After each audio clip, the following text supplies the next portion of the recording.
Good afternoon students. कल हमने बात करी थी कि बालक जब नर्सरी स्कूल में जाता है वहाँ का माहौल कैसा होता है, क्या क्या सीखता है, किस तरह के बालक किस तरह के व्यवहार जल्दी सीखते हैं। उसके बाद प्राइमरी स्कूल के अनुभव और बाल विकास किस प्रकार होता है, कौन कौन से वातावरण पाए जाते हैं, ये सब कल मैंने बताया था। तो आज की क्लास है आपकी अध्यापक और विद्यार्थी का संबंध कैसा होना चाहिए। तो आइए शुरू करते हैं आज की क्लास, जिसे स्टूडेंट टीचर यानी और हम कह सकते हैं अध्यापक विद्यार्थी संबंध यानी टीचर स्टूडेंट रिलेशनशिप। तो आइए शुरू करते हैं आज की क्लास। सबसे पहले ये जाना जाता है कि विद्यालय में जब एक छात्र प्रवेश लेता है तो उसका सीखना कितनी क्षमता है उसमें और कितना वो प्राप्त कर सकता है, ये सबसे ज़्यादा डिपेंड करता है उसके। ये निर्भर करता है कि अध्यापक और विद्यार्थी में संबंध किस प्रकार से है। जिस प्रकार एक छोटे बच्चे के लिए माँ अध्यापक का दूसरा रूप होती है, दूसरे कुछ बड़े बालकों के लिए शिक्षक वो ऐसा मैच्योर व्यक्ति, ऐसा वयस्क व्यक्ति है, ऐसा बड़ा व्यक्ति है जो उनकी आदर और प्रशंसा पाने योग्य होता है, जिसके व्यवहार का वो अनुकरण करते हैं, यानी कि उसके व्यवहार की वो नकल करते हैं, उसी के तरह का व्यवहार करते हैं। ठीक है, इसलिए यह ज़रूरी होता है कि अध्यापक प्रभावशाली हो, उसमें ऐसे आदर्श हों जो अनुकरणीय गुण विशेषताएं ऐसी हों जो बालक को भी अपनी ओर आकर्षित करें, बालक उन्हीं उसी के गुण, अध्यापक के गुण और विशेषताओं को अनुकरण में लाए। इसलिए ये देखा गया है, जितने भी अध्ययन किए गए मनोवैज्ञानिकों ने, उनमें देखा कि अध्यापक की जो अभिवृत्तियाँ होती हैं, उसके जो एटीट्यूड्स होते हैं, बिहेवियर होता है, उसकी उनके लिए विद्यार्थी बहुत ज़्यादा सेंसिटिव होते हैं, बहुत संवेदनशील होते हैं। ज़्यादातर ये पाया जाता है कि अध्यापक मध्यम सामाजिक आर्थिक स्तर के होते हैं, यानी कि ना बहुत ज़्यादा लो इनकम लेवल के होते हैं, सोशियो इकोनॉमिक लेवल उनका मीडियम मिडिल इनकम ग्रुप के होते हैं, मिडिल सोशियो इकोनॉमिक ग्रुप, यानी कि ना बहुत ज़्यादा हाई के होते हैं, बहुत ज़्यादा लो भी नहीं होते हैं। ठीक है, और छात्र भी इसी प्रकार मध्यम और मध्यम सामाजिक एवं आर्थिक वर्ग के होते हैं। इसलिए अध्यापक को अपने विद्यार्थियों को समझने में ज़्यादा कठिनाई नहीं होती। अब बी कुप्पूस्वामी ने यह लिखा है, उनका ऐसा विचार है कि जब बालक निम्न वर्ग से संबंधित होते हैं, यानी कि बहुत लो क्लास से, लो लेवल, तो बालकों और अध्यापकों के बीच में एक खाई होती है, एक बहुत ज़्यादा ना पाटने वाली खाई होती है, बहुत ज़्यादा गैप हो जाता है उनके बीच में। वो ना बालक अपनी बात समझा पाते हैं, ना अध्यापक उनकी बात समझ पाते हैं। तो ऐसे बालक क्या होते हैं, शिक्षकों की आज्ञा का पालन नहीं करते हैं, बहुत ज़्यादा आक्रामक रवैये नहीं, गुस्सा और लड़ाई झगड़ा, उदासीन भी हो सकते हैं या कक्षा में अनुपस्थित ही होते रहते हैं। ऐसे विद्यार्थी बहुत ही धीमी गति से सीखते हैं, बहुत धीरे सीखते हैं, इसलिए अध्यापक इनसे ऊब जाते हैं। क्या हो जाते हैं? ऊब जाते हैं या निराश हो जाते हैं।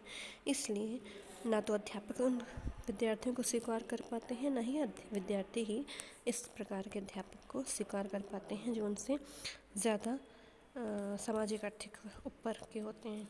यानी अगर निम्न वर्ग से संबंधित है बालक और अध्यापक मध्यम सामाजिक आर्थिक वर्ग यानी कि उनसे हाई लेवल का है, तो वो एक दूसरे को नहीं समझ पाते हैं, एक दूसरे से निराश हो जाते हैं और स्वीकार भी नहीं करते हैं। ठीक है, तो अब इसमें डिसिप्लिन यानी अनुशासन बहुत महत्वपूर्ण भूमिका निभाता है, जो बालक अपने टीचर से सीखता है, टीचर से, पेरेंट्स से जो अनुशासन सीखता है वो इसमें बहुत महत्वपूर्ण भूमिका निभाता है। वो समाज के द्वारा जितने भी नैतिक व्यवहार हैं उनको भी बालक सीखता है अनुशासन के द्वारा। विद्यालय में जितना जो अनुशासन होता है उसकी वजह से उसके व्यवहार और अभिवृत्तियाँ प्रभावित होती हैं। जब विद्यालय में प्रभुत्वात्मक यानी अथॉरिटेरियन माहौल होता है तो इस प्रकार में बालक इस प्रकार के जो वातावरण होते हैं उसमें विद्यार्थी में अलग तरह की विशेषताएं होती हैं, जैसे बहुत ज़्यादा संवेदनशीलता, अंतर्मुखी व्यक्तित्व हो जाता है, किसी पर भी संदेह करना, बहुत शर्मीला व्यक्तित्व हो जाता है अलग अलग, और अकेला रहने की प्रवृत्ति, यानी कि बालक अकेला रहना ज़्यादा पसंद करता है। इससे अपोजिट जब माहौल विद्यालय में जो अनुशासन है वो प्रजातांत्रिक होता है, तो बालकों में अलग तरह की व्यक्तित्व की विशेषताएं होती हैं, जैसे प्रसन्नता, खुश रहना, सहयोग करना, अपने को महत्व देना और विश्वास की योग्यता भी पैदा होती है। ठीक है। और जब कक्षा का वातावरण संवेगात्मक होता है, यानी कि इमोशनल होता है, तो बालक में प्रसन्नता, सहयोग की भावना तो होती ही है, साथ ही साथ कक्षा के जितने भी नियम होते हैं उनको भी मानता है और पढ़ने के लिए प्रेरित होता है, यानी कि मोटिवेशन उनको मिलता रहता है लगातार कि वो पढ़े और बढ़े। इस दूसरी ओर उसके अपोजिट अगर कोई अस्वस्थ संबंधित संवेगात्मक वातावरण है, यानी कि अच्छा माहौल नहीं है, बैड इमोशनल वातावरण है, तो विद्यार्थियों का जो व्यक्तित्व है वो तनावयुक्त हो जाता है, चिड़चिड़ा रहने लगता है बालक और झगड़ालू बन जाता है। ऐसे बच्चे पढ़ने के लिए कभी प्रेरित नहीं हो सकते हैं। ठीक है, ये अलग अलग अध्ययन किए गए हैं। अब विद्यालय और उनकी शैक्षिक उपलब्धि, इसमें भी जो अध्ययन हुए हैं उनमें ये देखा गया कि कुछ विद्यार्थी ऐसे होते हैं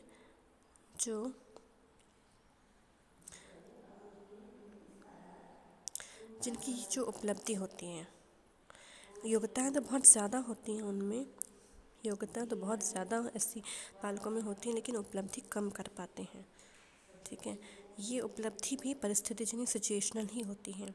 बहुत ज़्यादातर ये देखा गया कि जब किसी जो विद्यार्थी यानी कि जो स्टूडेंट है उसका कोई परिवार में कोई किसी व्यक्ति की मृत्यु हो जाती है और विद्यार्थी को एक स्कूल से दूसरे स्कूल में, दूसरे स्कूल से तीसरे स्कूल में ऐसे में प्रवेश करा जाता है, तो उसमें बहुत ही इमोशनल चेंज होता है, एक्सपीरियंस होता है। तो इस तरह के विद्यार्थियों की जो शैक्षिक उपलब्धि होती हैं वो बहुत ही कम रह जाती हैं, नॉर्मल स्टूडेंट से कम रह जाती हैं। इसका कारण होता है परिवार, स्कूल या विद्यार्थी स्वयं भी हो सकता है। इस तरह के विद्यार्थियों को पढ़ने में रुचि नहीं होती है और विद्रोही भावना भी उनमें पाई जा सकती है। इस वजह से उनकी शैक्षिक उपलब्धि कम रह जाती है। अब स्कूल और उसका व्यक्तित्व कैसा होना चाहिए इसके बारे में कल बात करेंगे। आज के लिए बस इतना ही। Thank you.